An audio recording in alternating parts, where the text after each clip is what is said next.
Hoje, no podcast da Alesp, nós vamos falar sobre neurologia. Nós temos aqui o prazer de receber a doutora Mônica Haddad, que é médica assistente da divisão da Clínica Neurológica do Hospital das Clínicas da Faculdade de Medicina da USP, do grupo de distúrbios do movimento. Doutora Mônica, muito obrigada pela sua participação, por ter vindo aqui aos nossos estúdios. Eu que agradeço, Renata, é um prazer estar aqui com vocês. A doutora Mônica Haddad, ela é membro do Comitê Executivo da Seção Pan-Americana dos Distúrbios do Movimento, também foi diretora da Academia Brasileira de Neurologia e diretora da região Sudeste também da Academia Brasileira de Neurologia. Conta pra gente, quais são os problemas neurológicos mais comuns no Brasil e no mundo? Olha, a gente tem um problema neurológico muito comum, que são os AVCs, doenças vasculares, mas em termos de doenças neurológicas específicas, eu diria que as doenças degenerativas representam as doenças mais preocupantes e mais comuns. Entre elas, a doença de Alzheimer e a doença de Parkinson, que são as duas doenças degenerativas mais frequentes na população mundial e no Brasil também. No mundo, há 35 milhões de pessoas com a doença de Alzheimer e 7 milhões com doenças de Parkinson. Gostaria que a senhora fizesse uma relação aqui em relação ao Brasil. Então, no Brasil, a gente acredita que há em torno de 1.200.000 pessoas convivendo com doença de Alzheimer. Talvez isso seja subnotificado, porque a doença de Alzheimer, ela se manifesta através de um declínio cognitivo, um quadro de demência. E muitas outras doenças são muito menos frequentes, mas também causam demência, né? E existe um termo antigo que se chamava demência senil, que na verdade é doença de Alzheimer ou demência vascular ou outras causas de demência, mas ainda a gente vê notificado como demência senil, então isso não entra nesse cálculo. E em termos de doença de Parkinson, no Brasil a gente acredita que há em torno de 700.000 pessoas portadoras de doença de Parkinson no momento. Antes de nós falarmos especificamente dessas duas doenças, eu pergunto, por que se tratava como mal de Parkinson e mal de Alzheimer? Essa nomenclatura talvez venha da escola francesa, você usa maladie, então foi traduzido como mal, mas isso tem um significado muito ruim, estigmatiza mais ainda o portador dessa doença. A gente tem tentado cada vez mais tratar essas doenças que são muito longas, né, de uma forma mais natural e menos excludente para esses pacientes. Infelizmente, ainda a gente vê muito na mídia esse termo mal e os pacientes reclamam, falando, não quero ter esse tipo de nome. Então, é doença de Parkinson e doença de Alzheimer, que a gente usa como termo atual. Das duas doenças neurodegenerativas, qual a que surge primeiro? Olha, a doença de Parkinson foi descrita no início do século XIX, né? E ela pode ocorrer em qualquer faixa etária. 10% dos pacientes com doença de Parkinson começam seus sintomas antes dos 40 anos de idade. E ela está descrita até em crianças e jovens abaixo de 21 anos de idade.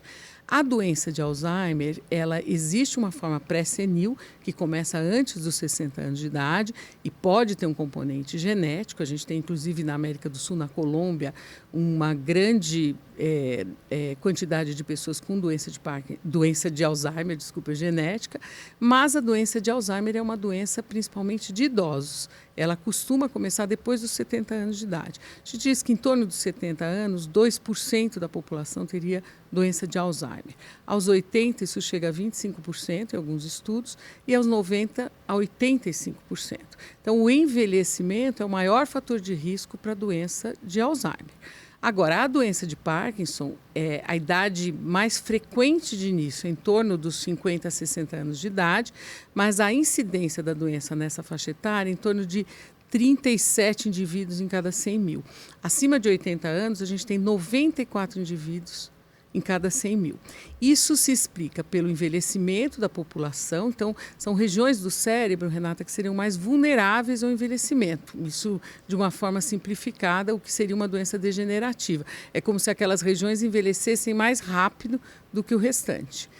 Porém, se nós estudarmos em termos de número, a gente sabe que a incidência e a prevalência do Parkinson estão aumentando mais do que a taxa esperada pelo envelhecimento da população. E isso leva a crer que existam fatores ambientais que estão contribuindo para o desenvolvimento da doença. E que fatores ambientais são esses, já que a senhora visita tanto congressos internacionais nos Estados Unidos, na Europa? O que a gente mais vê é principalmente pesticidas e inseticidas, né? Defensores agrícolas. Isso para o Parkinson? Isso para o Parkinson. Então, na questão de fatores de risco, a gente tem que uma porcentagem pequena do Parkinson, menos de 15%, é genético. Existem vários genes descritos em todas as faixas etárias, e quanto mais cedo a doença começa, mais probabilidade dela ser genética. Mas existem fatores ambientais que incluem, por exemplo, existe um estudo muito bom da professora Carolyn Turner, que foi apresentado num congresso recente, agora internacional, que mostra um mapa dos Estados Unidos e a prevalência e incidência da doença de Parkinson é muito maior nas áreas rurais. E isso tem relação com o uso de produtos como glifosato e paraquat, que são produtos usados mundialmente para defesa das plantações, né? O que a gente não sabe é se só quem tem a exposição direta aos produtos, sem proteção, tem maior incidência de Parkinson, isso já está provado, ou se pequenas quantidades que o consumidor final usaria poderiam explicar o aumento dessa incidência. Isso ainda está em estudo, mas é extremamente importante. Por quê? Porque a gente sabe também que fatores ambientais interagem com fatores genéticos. Então, a pessoa pode ter um gene da doença de Parkinson e ele nunca se manifestar, a não ser que ela seja exposta, por exemplo, a uma toxina ambiental ou a trauma de crânio. Então, o traumatismo craniano é um fator de risco para o desenvolvimento de doença de Parkinson. A gente tem o caso famoso do Muhammad Ali, né, que foi um boxeador famoso que teve Parkinson e se acreditava, primeiro, que era só um efeito do trauma de crânio, era o que a gente chamava de parkinsonismo do pugilista. Mas no ano passado saiu um trabalho muito interessante que, na verdade, se acredita que ele tinha uma forma jovem, precoce, deve ter começado por volta de 30 anos, e que o trauma de crânio foi só um fator de aceleração no desenvolvimento da doença, né?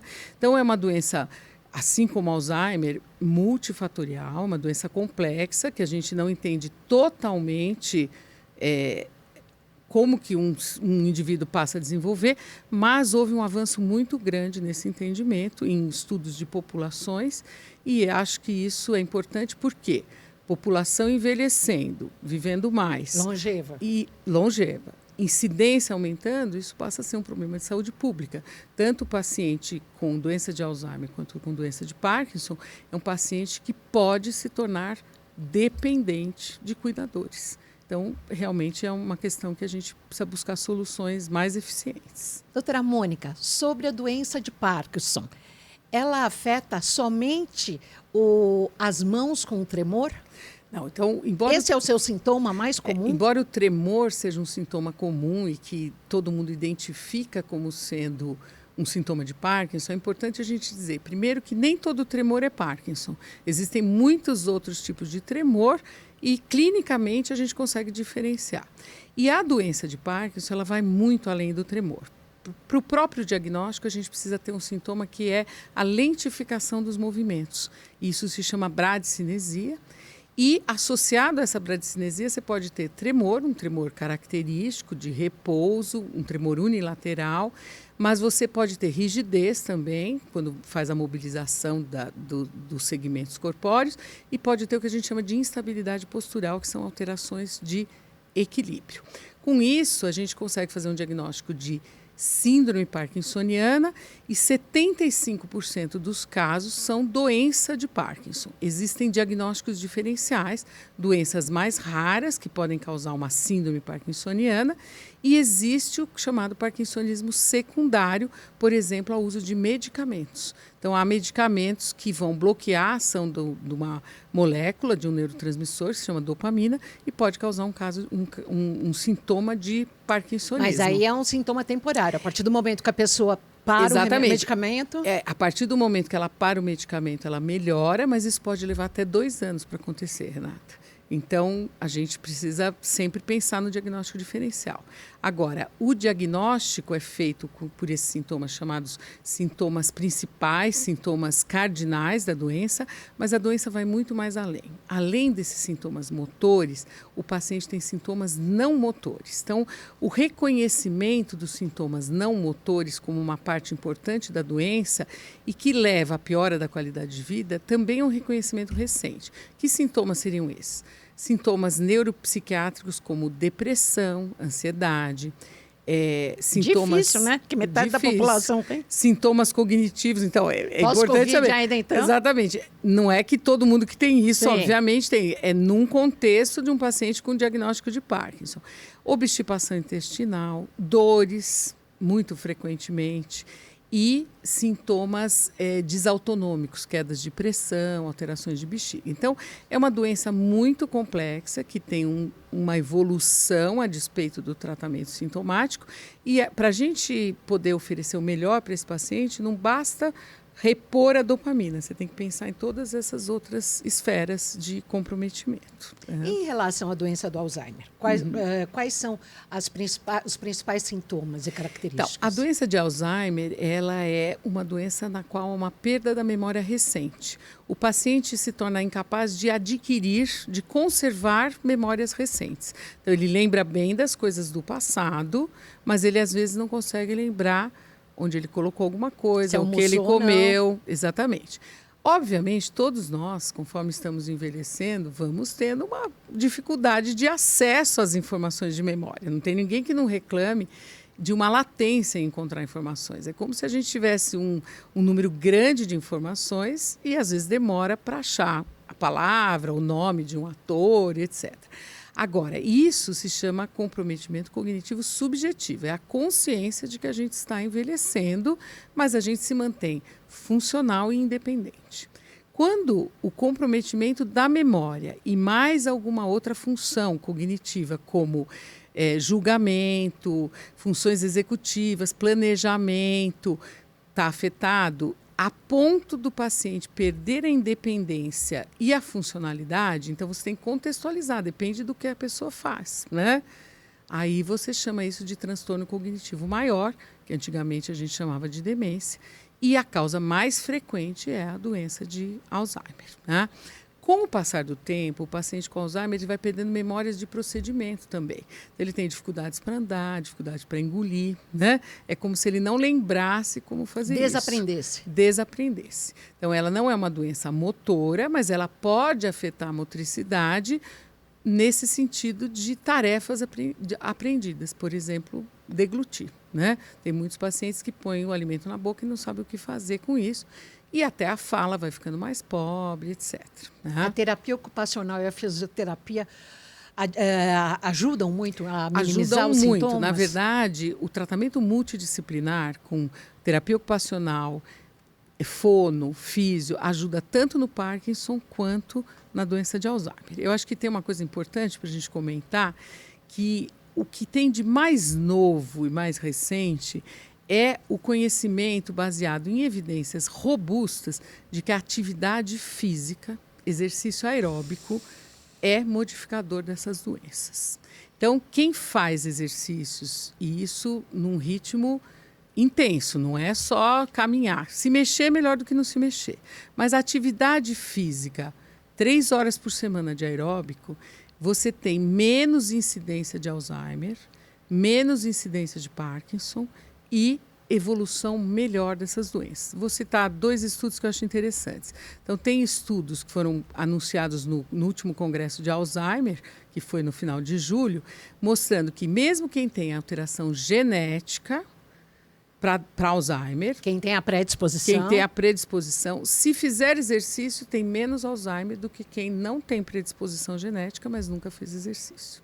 E isso tem que começar o quanto antes, mas na meia-idade, com certeza, você vai mudar o teu prognóstico aos 75, 80 anos. Não tem escolha, ou é ou é. Exatamente. A outra coisa, no Parkinson, no ano passado, a Academia Americana de Neurologia, que é um órgão muito importante, que congrega a maioria dos neurologistas do mundo, colocou nos seus guias para tratamento de Parkinson um item como atividade física como modificador de doença. Modificador de doença é que pode desacelerar a evolução da doença. Ou estagnar, ou estacionar. Exatamente. Então, a gente não considera estacionar, porque como você está envelhecendo, você vai perdendo aqueles neurotransmissores pelo próprio processo de envelhecimento.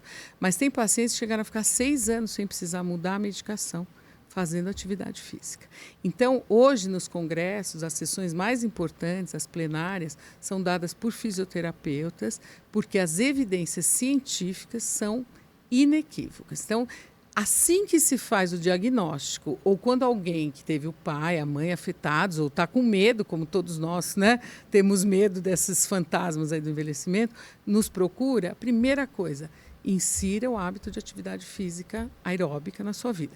Musculação é bom, alongamento é bom, mas o que está provado que realmente é neuroprotetor é a aeróbica. Então, realmente, um treino é necessário para envelhecer bem. E essas vitaminas em propagandas marqueteiras?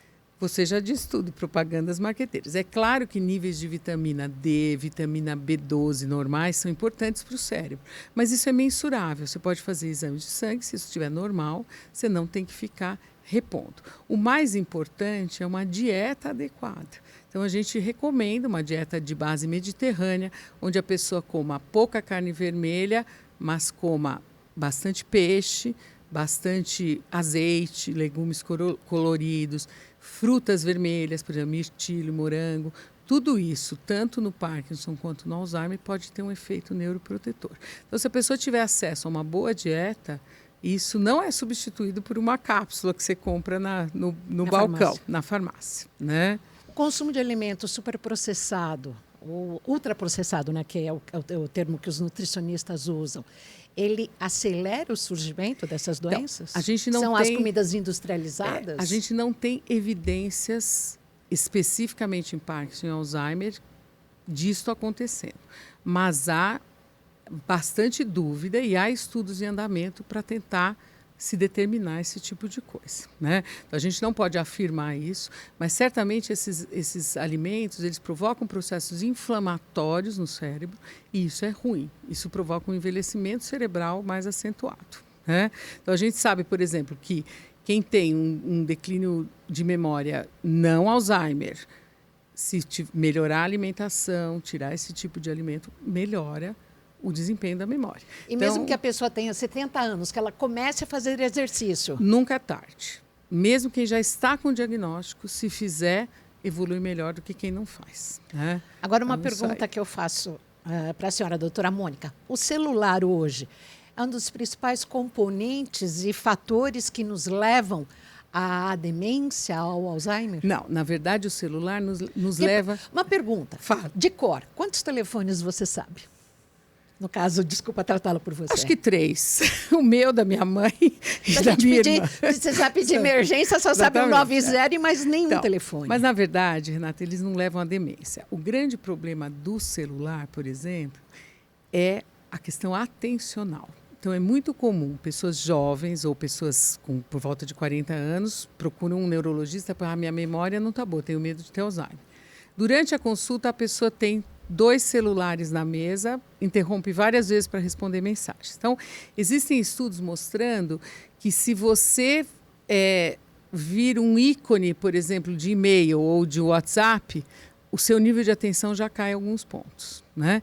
Então, se nós considerarmos a memória como parte de um processamento de uma informação, nós temos atenção, concentração, motivação, são determinados neurotransmissores. Depois você tem armazenamento e recuperação da informação, que é memória propriamente dita, que o neurotransmissor é acetilcolina, e contextualização. Não adianta você lembrar daquilo 3 dias depois. A maioria das pessoas mais jovens que se queixam de memória, a questão está na primeira etapa. Ou são quadros depressivos, Ou não é um déficit de atenção como de criança com transtorno de atenção, mas é multitarefa. É fazer um monte de coisas ao mesmo tempo. E aí alguma coisa você não grava, né? Então você fica no automático. Agora, o impacto do celular, etc., isso ainda a gente precisa ver quem já nasceu com isso, quando chegar lá na frente, digital, como vai estar, né? Eu acho que se as coisas forem usadas com moderação e para o bem, e não substituírem, por exemplo, o cérebro gosta de ser desafiado. Então, você tem que ler mais do que uma manchete, você tem que procurar ler um livro, você tem que entrar em nem áreas... que seja no Kindle. Exatamente, pode ser numa telinha, mas você tem que ler mais, você tem que ler sobre assuntos que não sejam da sua área de conforto. Isso tudo para estimular esse funcionamento cerebral, né? E o streaming? Então, pois é, eu sempre sou uma otimista, né? Eu acho que eu peço, por exemplo, os pacientes que estão num pré-Alzheimer, que a gente chama comprometimento cognitivo menor ou leve, que eles assistam um filme junto com alguém, daí no intervalo eles discutam isso. Então, o que você não pode é receber passivamente essa quantidade de imagens e de informações. Mas se você usar isso de uma forma racional e direcionada, isso certamente é benéfico. Em crianças, a gente tem estudos de que antes dos 7 anos de idade, mais de 2 horas por dia, e alguns estudos são mais radicais ainda por semana, diminui o desempenho escolar dessas crianças. Mais de 2 horas de tela. Exatamente. Então, por quê? Porque você fica num estado muito passivo, e só aquele monte de informação não sendo processado. Então, a questão de manter a atenção sustentada é complicada, mas não leva à demência, a gente não pode afirmar isso. A gente sabe que é uma geração de crianças onde os médicos, não sei se é o termo correto, abusaram no uso dessa questão do transtorno do déficit de atenção e passaram a medicar. Essas medicações na infância, se dadas de forma excessiva ou não adequadas, elas podem causar problemas lá no futuro? Na parte neurológica? As medicações em si na infância, não. Quer dizer, tirando os efeitos colaterais próprios da medicação, eu acho que o maior problema que eu vejo é o uso fora de bula dessas medicações por adultos jovens, para se concentrar, para estudar, para trabalhar durante a madrugada. Ok, o adolescente? Adolescente e adulto, por volta de 25, 35 anos, vários usam medicações estimulantes do sistema nervoso, que são indicadas para transtorno e déficit de atenção, tanto na criança quanto no adulto, com o intuito ilusório de que eles vão ficar, aspas, mais inteligentes. Então, vários pacientes contam que os filhos usam, são medicações controladas que não deviam ser usadas com essa finalidade, porque não torna ninguém mais inteligente, né? E aí você corre riscos cardiovasculares, etc., do uso de medicações estimulantes. Então, realmente, dormir bem, fazer exercício, comer bem, e, na hora de estudar, sentar para estudar ou trabalhar. Se desafiar para a questão do Alzheimer, um belo quebra-cabeça de 500 mil peças é um excelente desafio? É um bom desafio, né? Eu acho que sempre você tem que pôr um caráter lúdico nessas coisas. Prazeroso. Exatamente. A pessoa tem que ter prazer naquilo, né? A gente fala muito, palavras cruzadas, sudoku, etc. Na pandemia eu comecei um quebra-cabeça de 1000, não terminei ainda. Não terminou até agora. O problema é esse, né? Terminar. Eu digo o seguinte, quando o paciente quer prevenir alguma coisa, quanto mais ele elaborar o que ele estiver fazendo, fazer um curso de uma coisa nova, aprender a usar um computador, aprender a usar alguma ferramenta nova. À distância. Música é extremamente importante, aprender a tocar um instrumento musical. Tudo isso pode ajudar muito, né, nessa prevenção. Quando o paciente já está doente, a gente tem que entender o grau e a dificuldade. Então, nada pode ser feito para que ele tenha consciência do limite e fique irritado, porque isso pode deprimir o paciente. Mas ele tem que ser estimulado. Então, por exemplo, você pegar um álbum de fotografias, olhar fotografias antigas e ele lembrar daquelas pessoas. Tem muita gente que trabalha com recuperação da memória, memórias antigas, assim, biográficas. Então, a pessoa conta histórias e alguém anota aquilo. Aquilo é importante. Já existe essa profissão? Na verdade, são neuropsicólogas que trabalham com reabilitação e que fazem, às vezes, através de, vamos dizer assim, a pessoa escreve a própria biografia E eu tenho alguns pacientes que até publicaram alguns livrinhos muito legais, entendeu? Porque isso valoriza aquela pessoa. É melhor do que fazer um exercício automático ou mal feito, né? Então, eu acho que assim. E falando de Alzheimer, você está comentando sobre coisas que podem prevenir. Então, a gente tem alguns pilares. A gente falou de exercício, a gente falou de alimentação, a gente falou de estimular o cérebro. E o outro pilar, tanto no Alzheimer quanto no Parkinson, são relações afetivas relevantes. A gente antigamente dizia que as pessoas que eram casadas tinham menos Alzheimer. Na verdade, não é isso. As pessoas que têm ou amigos ou família e têm contato com essas pessoas, elas têm menos essas doenças degenerativas. Tem um artigo bem recente de solidão como um dos fatores causadores de aceleração de desenvolvimento de doença de Parkinson. E nem precisa ser aos 80 ou aos 90 anos. Nada, pode ser aos 50 anos. Então, a pandemia, comentando sobre isso, foi para a gente uma situação muito complexa, além do óbvio. E o que se viu em estudos de grupos de pacientes, que a gente chama de coortes, é que houve uma aceleração da atrofia do córtex cerebral, mesmo em quem não teve Covid. Então, todo mundo piorou um pouquinho da cognição. De forma passiva. E isso a gente chama de cognição social. O ser humano foi feito para o contato, para trocar ideias, para estar com os outros. E esse mundo digital que você falou, por exemplo, talvez ele influencie, não do jeito que você estava achando, que a gente não precisa gravar um celular, mas talvez porque você perca uma qualidade fundamental ainda para o Homo sapiens, que é o contato interpessoal.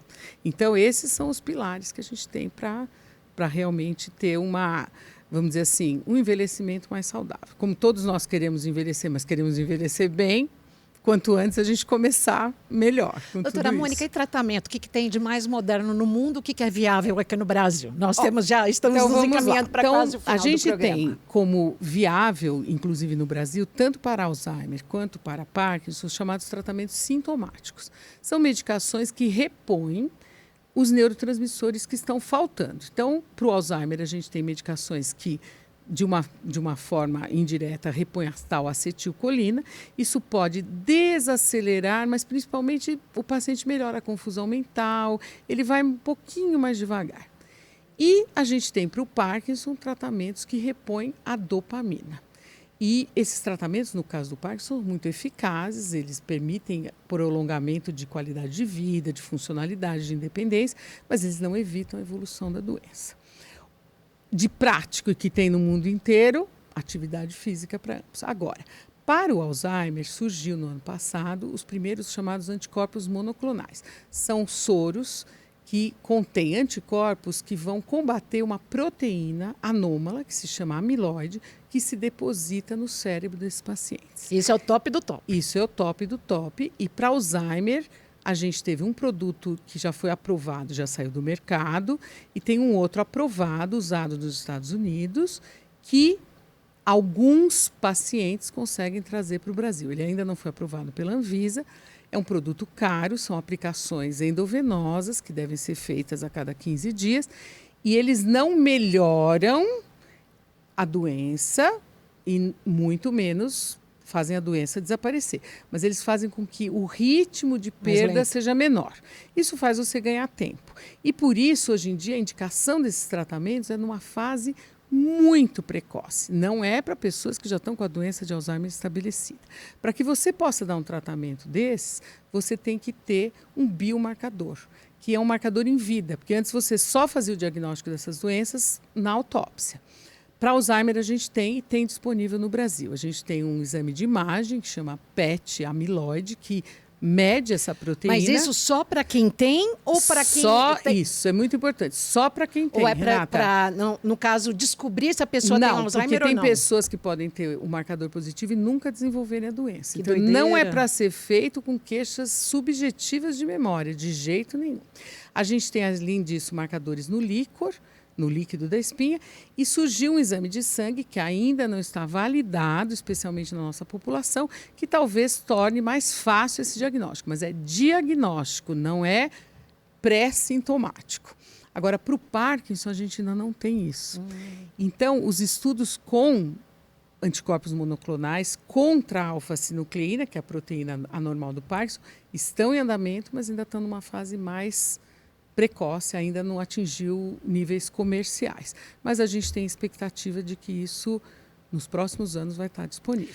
Rapidamente, eu gostaria que a senhora falasse aqui do grupo de distúrbios do movimento do Hospital das Clínicas da USP. Como é que é? Como é que são as pesquisas? Bom, se houvesse mais verba pública, seria melhor? Então, o grupo, dentro do Departamento de Neurologia da USP, da Divisão de Clínica Neurológica do Hospital das Clínicas, a gente tem um grupo de distúrbios do movimento que é o mais antigo do país, foi fundado em 1976, né?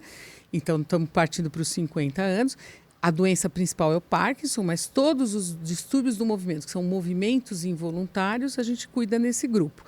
Tremores, coreia, distonia, etc. e tal.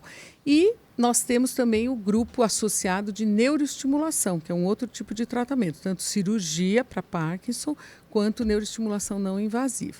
E a gente tenta fazer o máximo de pesquisa possível, com verbas limitadas e cortes, mas é um grupo respeitado no Brasil e fora. E acho que uma das principais funções do grupo é difundir informação de qualidade, que é isso que a gente tenta fazer, tanto para médicos quanto para a população leiga. Né? Por que a senhora decidiu fazer neurologia? Especializar-se em neurologia? Eu diria o seguinte, eu sempre quis ser médica, quando entrei na faculdade me apaixonei por neuroanatomia e no 4º ano, quando passei em neurologia, é isso. Fui convidada pelo professor do grupo de estudos do movimento para fazer uma iniciação científica e nunca mais saí de lá. É fascinante, neurologia, a gente faz muita diferença na vida das pessoas e as pessoas fazem muita diferença na nossa vida. Então, pensando em todas as carreiras dentro da medicina, nem sei se é o termo, as especializações dentro da medicina, a neurologia é uma das mais difíceis, porque até então, até 5 anos, a gente não tinha nenhum exame que afirmava se era o Parkinson, se era o Alzheimer e tantas outras doenças neurológicas. É tudo vocês vão descartando possibilidades para estar elegendo a doença? Na verdade, o problema? Eu diria que medicina tudo é muito difícil, né? Veja o Covid, que a gente nem imaginava que existia, né? Neurologia, ou você se apaixona, ou você detesta isso que os alunos falam, né? Mas a gente tem muitos recursos, mas são recursos muito sofisticados, né, que nem todo mundo tem acesso, e tem um raciocínio muito peculiar. Ao contrário do raciocínio diagnóstico das outras áreas, o raciocínio neurológico, primeiro ele é anatômico, aí você localiza essa lesão, daí você abre a chave de possíveis etiologias até chegar num diagnóstico, né? Mas eu acho que assim, a neurologia tem se desenvolvido muito, a gente tem muita gente jovem muito interessada, né? E são doenças muito comuns e muito limitantes na população. Então, ainda bem que tem pessoas que gostam. E tem um peso muito maior com longevidade. Lógico, muito maior. E não só no indivíduo, como na família, né? Então, é um impacto muito grande. No caso do Alzheimer e também do Parkinson, o remédio é para o paciente ou é para a família? O remédio é para o paciente, mas melhorar a vida do paciente melhora a vida do cuidador. E a gente diz o seguinte, que você nunca pode fazer um plano terapêutico sem levar em conta o ônus do cuidador. Então, a gente tem que cuidar de quem cuida. Né? O Brasil está preparado para essa velhice? Tem cuidador para isso? Eu diria que não, né? Porque, infelizmente, a gente tem uma população que está envelhecendo. No último censo, a população maior que 65 anos é maior do que a população de jovens. Todo mundo precisa trabalhar, né? E quem vai cuidar dessas pessoas? Aí o Poder Legislativo pode agir, né? Pode agir. Acho que existem modelos em outros países, né, de formação de enfermeiras, de técnicos de enfermagem que estejam capacitados para ajudar a cuidar dessas pessoas. Doutora Mônica Haddad, os estúdios do podcast Alesp estão sempre abertos para a senhora. Muito obrigada. Muito obrigada. Foi um prazer estar aqui com vocês. Olha, hoje nós conversamos aqui no podcast da Alesp com uma fera na área de neurologia, principalmente em distúrbios do movimento, na área de mal de Parkinson, a doutora Mônica Haddad. Você acompanha nossos programas nas plataformas digitais também aqui na TV Alesp. Tchauzinho.